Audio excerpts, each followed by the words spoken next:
দোলযাত্রার শুভেচ্ছা সবাইকে।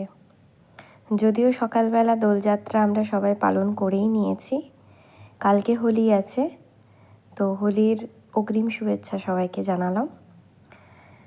দোল বা হোলি মানেই রঙের উৎসব, আর রং যেখানে সেখানে ফুল ছাড়া আর কি হতে পারে।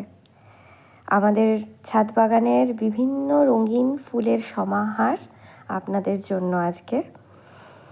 কোনোটা হলুদ, কখনো লাল, কখনো নীল, কখনো সাদা, কখনো হলুদের সঙ্গে ব্রাউনের কম্বিনেশন, কখনো নীলের সঙ্গে সাদার কম্বিনেশন, কখনো বা শুধুই হলুদ বা শুধুই গোলাপি, আবার কখনো গোলাপির সঙ্গে সাদার কম্বিনেশন।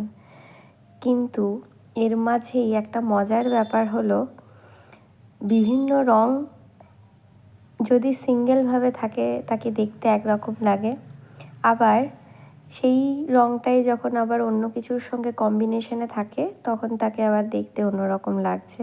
তারপরে সবথেকে বেশি এনহ্যান্স করে যেটা লুকসটা, সেটা হচ্ছে পাতা।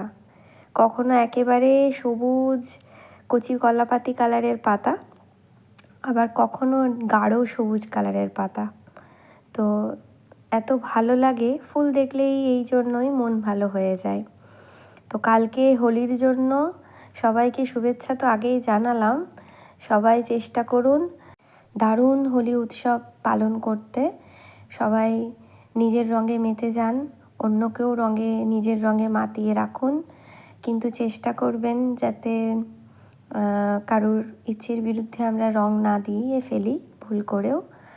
আর আরেকটা জিনিস, সেটা হচ্ছে যে পশু পাখি, গরু ছাগল এসব তাদেরকে আমরা অনেক সময় মজা করে রং মাখিয়ে দিই, যেটা একেবারেই উচিত নয়। তো চেষ্টা করব আমরা আমাদের মতো করে সুন্দরভাবে রং খেলতে।